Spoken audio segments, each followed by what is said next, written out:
Students, today we are going to start the chapter number 4 of Geo, that is agriculture. Agriculture जो है आपके पास, ये देखो, ये दो वर्ड्स को मिला के बना है।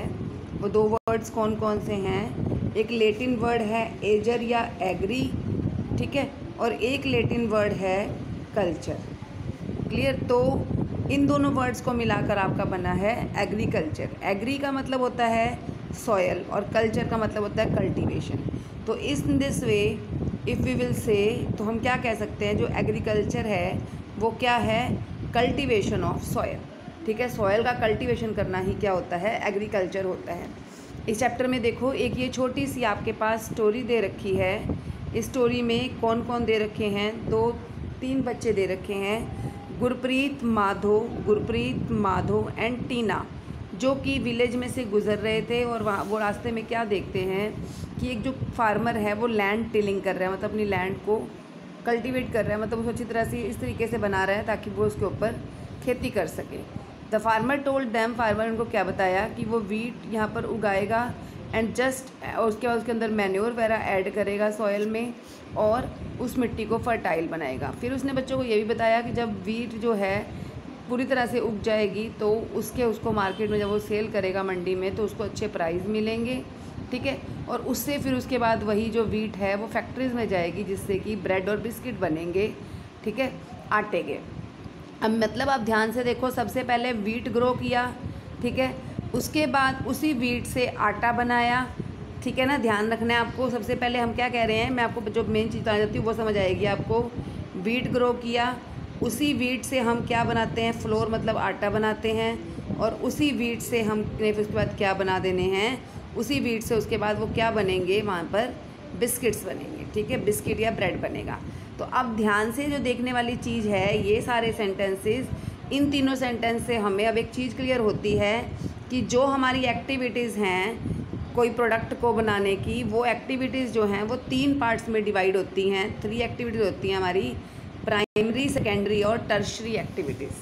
Primary activities, secondary activities, tertiary activities. और इन्होंने एक और वर्ड यूज़ कर रखा है आपके पास, इकोनॉमिक एक्टिविटीज़ वर्ड यूज़ कर रखा है। अब हम इनको 1 बाय 1 स्टडी करेंगे कि ये क्या होते हैं। तो सबसे पहले तो आप ये ध्यान रखो कि इकोनॉमिक एक्टिविटी क्या होती है। इकोनॉमिक एक्टिविटी की टाइप्स तो हमने पढ़ ली कि 3 टाइप्स की हैं, प्राइमरी, सेकेंडरी एंड टर्शरी। लेकिन प्राइमरी एक्टिविटी का इकोनॉमिक एक्टिविटी का मतलब क्या होता है कि इकोनॉमिक एक्टिविटी वो एक्टिविटी होती है जो कि हम अर्निंग के लिए करते हैं। ठीक है ना, प्राइमरी एक्टिविटीज़ इकोनॉमिक एक्टिविटीज़ कौन सी होती हैं? जो एक्टिविटीज़ हम अर्निंग के लिए करते हैं वो हमारी इकोनॉमिक एक्टिविटीज़ होती हैं। इकोनॉमिक एक्टिविटीज़ का मेन मोटिव ही क्या होता है? अर्न। ठीक है, कमाना। अर्न का मतलब क्या होता है? कमाना। जो हम एक्टिविटीज़ कमाने के लिए करते हैं वो हमारी इकोनॉमिक एक्टिविटीज़ होती हैं। अब ये एक्टिविटीज़ हम 3 पार्ट्स की डिवाइड कर रहे हैं, प्राइमरी, सेकेंडरी एंड टर्शरी।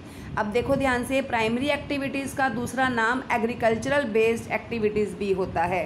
ध्यान रखना, प्राइमरी एक्टिविटीज़ का जो दूसरा नाम है वो क्या होता है? Agriculture based activities. I am repeating this कि प्राइमरी एक्टिविटीज़ का दूसरा नाम क्या है? Agriculture based activities.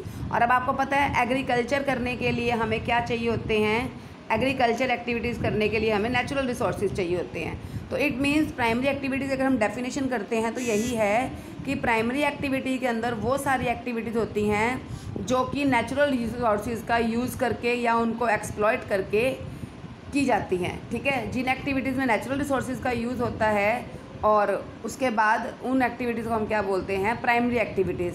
और अब आपको एक एग्जांपल से और क्लियर हो जाएगा कि इसमें एक रॉ प्रोडक्ट भी बनती है। प्राइमरी एक्टिविटीज़ में क्या होती है? एक रॉ प्रोडक्ट भी बनती है। वो रॉ प्रोडक्ट का मतलब क्या है वो भी आप ध्यान दोगे, क्योंकि वो आगे सेकेंडरी एक्टिविटी में जाकर और नया रूप ले लेती है। तो अब ध्यान से देखना इसके बारे में। मैंने क्या बताया आपको कि प्राइमरी एक्टिविटीज़ में क्या होता है, हम क्या करते हैं? नेचुरल रिसोर्सेज का यूज़ करते हैं। इसमें नेचुरल रिसोर्सेज का यूज़ किया जाता है। देखो लिखा हुआ है, primary activities include all those connected with extraction and production या use of natural resources.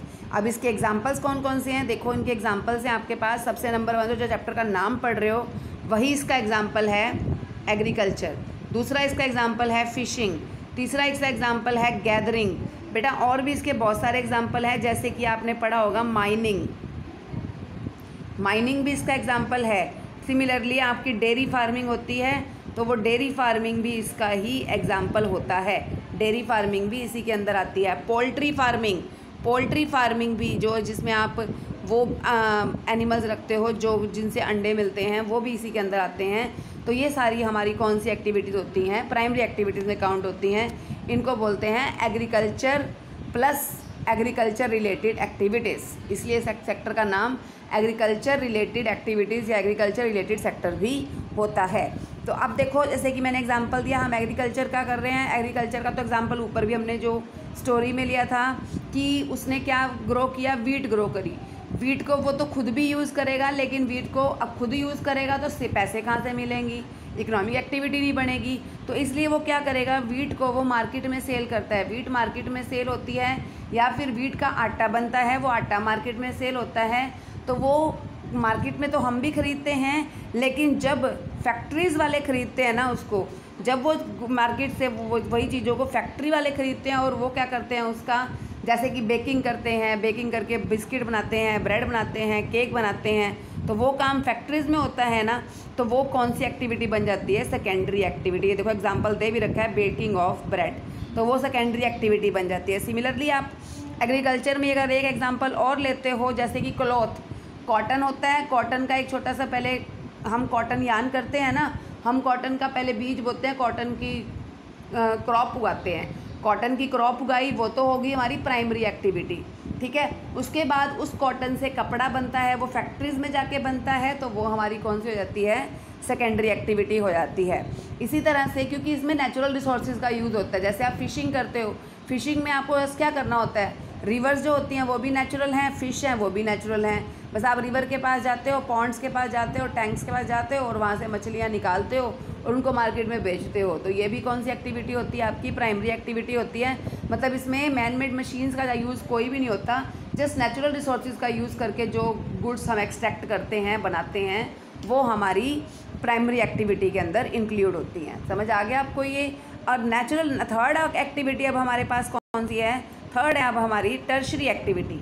Tertiary activity मतलब पहले तो आपको बता दी मैंने, प्राइमरी में आते हैं आपके नेचुरल रिसोर्सेज का यूज़ करके जो भी आप प्रोडक्ट्स बनाते हो, वो तो होती हैं आपकी प्राइमरी एक्टिविटीज़। उसके बाद सेकेंडरी एक्टिविटीज़ में बेसिकली क्या होती है, जो रिसोर्स जो आपने प्राइमरी एक्टिविटीज़ के अंदर जो आपका रॉ प्रोडक्ट आता है, जैसे कि आपने गन्ने की खेती करी है तो गन्ना निकल आता है, तो गन्ना एक रॉ प्रोडक्ट है, क्योंकि गन्ने से बाद में चीनी बनेगी, कच्चा माल है ना गन्ना। तो उस रॉ प्रोडक्ट को फैक्ट्री में भेज देते हो आप, गन्ना फैक्ट्री में जाता है, फैक्ट्री में जाके उससे चीनी बनती है।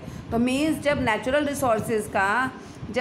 रिसोर्सेज का यूज़ करके को प्रोसेसिंग की जाती है, मतलब उसको और ज़्यादा फैक्ट्रीज़ में बनाया जाता है, इंडस्ट्रीज़ में बनाया जाता है और उनसे कोई और चीज़ें बनती हैं, तो वो होती है आपकी सेकेंडरी एक्टिविटी। जैसे उन्होंने एग्जांपल इसका manufacturing of steel, baking of bread और वीविंग ऑफ क्लॉथ दे रखा है। सिमिलरली आप मेकिंग ऑफ शुगर भी ले सकते हो, क्योंकि वो फैक्ट्री में बनेगी तो वो सेकेंडरी एक्टिविटी में काउंट हो जाएगी। थर्ड अब आपके पास आती है टर्शरी एक्टिविटी। टर्शरी एक्टिविटी मतलब क्या होती है, अब ध्यान रखना है आपको। टर्शरी एक्टिविटी क्या होती है, जो कि प्राइमरी और सेकेंडरी दोनों को सपोर्ट करती है, वो टर्शरी एक्टिविटी होती है। इसमें बेसिकली आपको मेल पे एग्जाम्पल हो ज़्यादा समझ आ जाएगा, जैसे कि transport, trade, banking, insurance, advertisement, ये सारे इसके एग्जाम्पल हैं। जैसे कि प्राइमरी सेक्टर में ही अगर हमने मान लो गन्ना उगाया है या वीट उगाई है, तो वो हमें कहाँ भेजनी है, वीट मान लो हमें कहाँ भेजनी है, चक्की पे भेजनी है, तो या मंडी में भेजनी है या चक्की पे भेजनी है, तो अपने हाथों में थोड़ा उठा के ले जाएंगे हम। उसके लिए क्या यूज़ करते हैं, ट्रक्स वगैरह का, ट्रांसपोर्ट का यूज़ करते हैं। जब तक वो सेल नहीं होएगी तब तक, या फिर हम मान लो हम सेल नहीं होती तो फार्मर को क्या करना पड़ता है, उसको अपने गोडाउन में संभाल के रखना पड़ता है, उसकी इंश्योरेंस करवानी पड़ती है। तो ये सारी जो एक्टिविटीज़ हैं, ये सारी एक्टिविटीज़ आपकी टर्शरी एक्टिविटीज़ में आती हैं।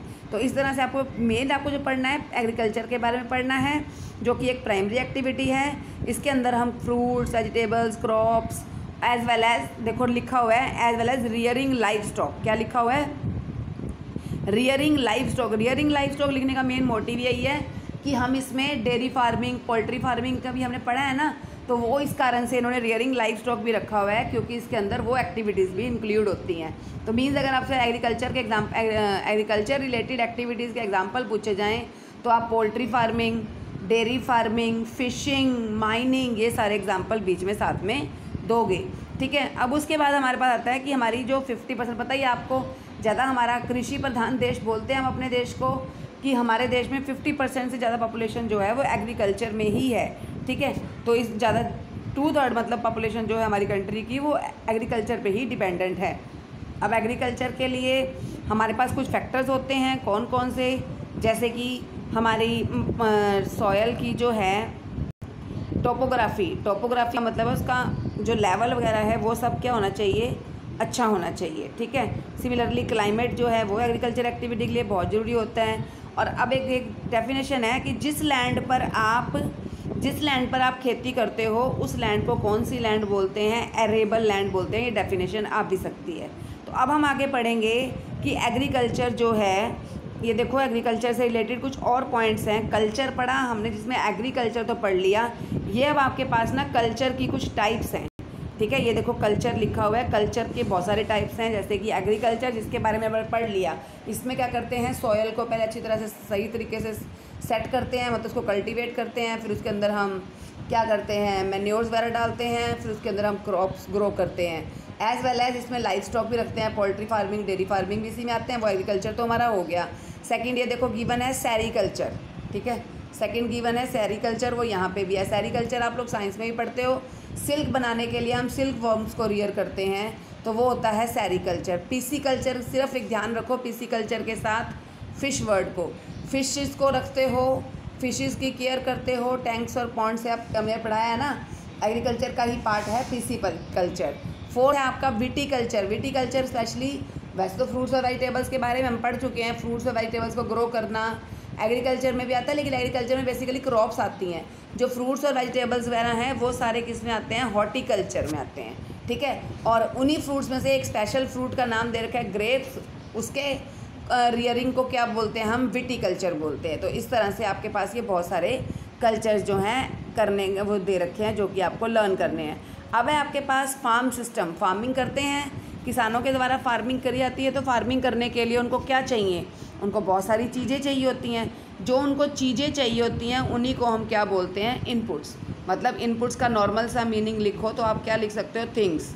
कि जो भी फार्मर को काम करने के लिए चीज़ें चाहिए वो सारी क्या होती हैं, इनपुट्स होते हैं। अब क्या क्या चाहिए उसको, सीड्स चाहिए, फर्टिलाइजर्स चाहिए, मशीनरी चाहिए। ठीक है, एज वेल एज उसको लेबर भी चाहिए। तो ये सारे इसके इनपुट्स होते हैं। इन इनपुट्स को यूज देखो ये दे रखे हैं inputs, machinery, seeds, chemical. Chemical के अंदर आपके पास मैन्योर,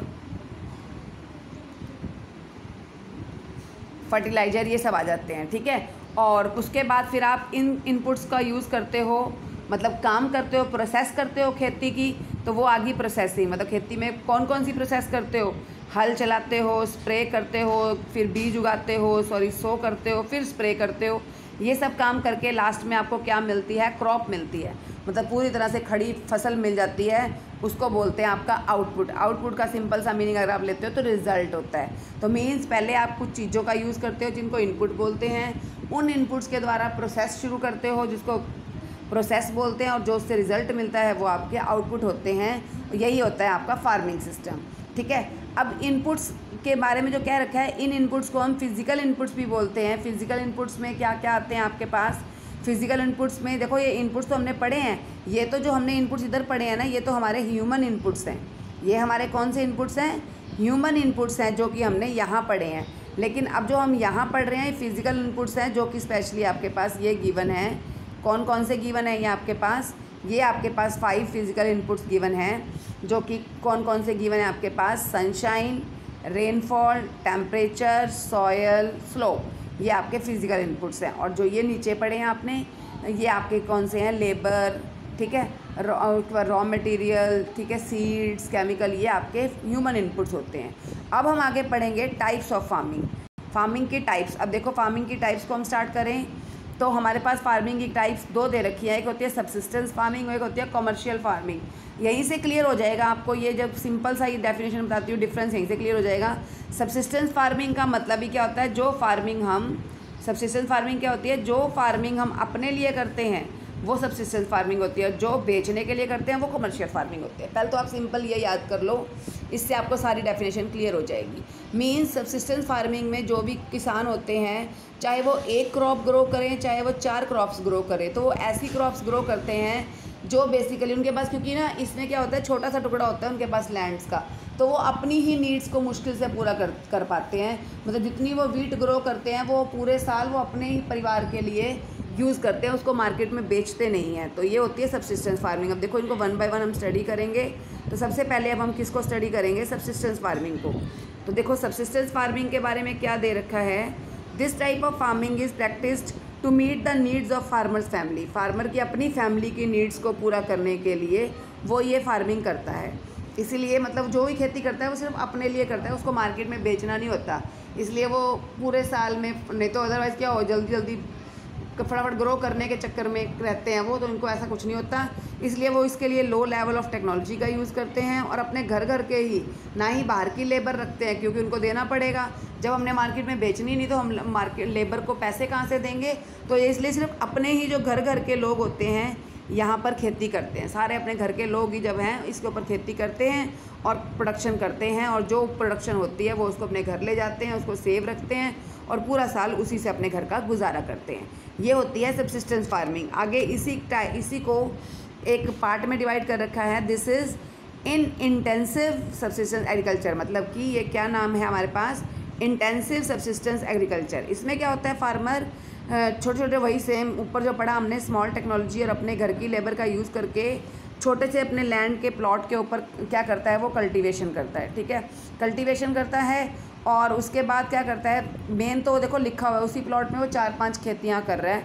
राइस उसका सबसे इंपॉर्टेंट क्रॉप होती है, एज़ वेल एज़ वो क्या करता है, उस पर वीट, मेज़, पल्सेस, ऑयल सीड्स ये भी ग्रो करता है।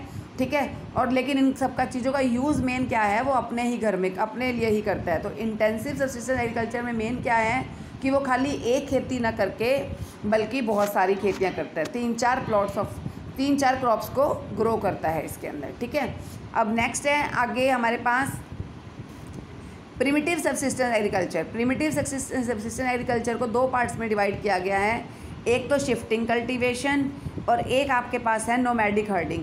देखो शिफ्टिंग कल्टीवेशन का हमने पहले ही पढ़ा था, झूम कल्टीवेशन भी बोलते थे। मैक्सिमो में इसको देखो दे रखा है, मैक्सिमो को में इसको मिल्पा भी बोलते हैं। मैक्सिमो में क्या बोलते हैं, इसको मिल्पा, और ब्राज़ील में इसको रोका बोलते हैं, और मलेशिया में इसको लदांग बोलते हैं। और झूम कल्टीवेशन तो आप पढ़ ही चुके हो इसके बारे में। ये जो कल्टीवेशन होती है इसको हम स्लैश एंड बर्न एग्रीकल्चर भी बोलते हैं। अब इसके बारे में हम पढ़ेंगे। It is practised in the thickly forested area of Amazon basin, tropical Africa, parts of South East Asia and North East India. These are the areas heavy rainfall and quick regeneration of vegetation. इसमें plot of land is cleared by felling the trees. पहले वही जो पहले same पढ़ा था वही है, इसमें पहले हम ट्रीज़ को जला देते हैं, उनको बर्न कर देते हैं, उनकी ऐश को ही हम क्या करते हैं, पीछे ही पड़ चुके हैं ना, उन्हीं की ऐश को हम सॉइल में एज आ फर्टिलाइज़र यूज़ करते हैं और उनके फिर हम क्या करते हैं, वहाँ पर सॉइल कल्टीवेशन करते हैं, फिर क्रॉप्स को कल्टीवेट करते हैं। कौन कौन सी क्रॉप्स हैं, मेज़, पटैटोज़, कसावा, ये सब ग्रो करते हैं। और अगर मान लो इसकी फर्टिलिटी लूज़ हो जाए तो ये लैंड बेकार हो जाती है और फिर वो नए जगह पर चले जाते हैं, इसलिए इसको शिफ्टिंग भी बोलते हैं। तो ठीक है, स्लैश एंड बर्न का मतलब समझ गए, इसको बर्न करके उसकी ऐश का यूज़ कर फर्टिलाइजर, मैन्योर फर्टिलाइजर यूज़ में किया जाता है। और धीरे धीरे जब इसकी फर्टिलिटी खत्म हो जाती है, और तो किसी का यूज़ करते नहीं है, पेस्टिसाइड्स वगैरह तो यूज़ करते नहीं है, इसलिए धीरे धीरे इसकी फर्टिलिटी खत्म हो जाती है और फिर वो क्या करते हैं, नई जगह चले जाते हैं। और जो नई जगह जाकर खेती करते हैं, आपको पता है घूम घूम के खेती, तो वो आपको पता ही है नोमैडिक हर्डिंग होती है, फिर हम नोमैडिक हर्डिंग करते हैं। ठीक है, और इस तरह से ये आपके टॉपिक्स खत्म हो गए। आगे हम कमर्शियल फार्मिंग बाद में करेंगे। Thank you.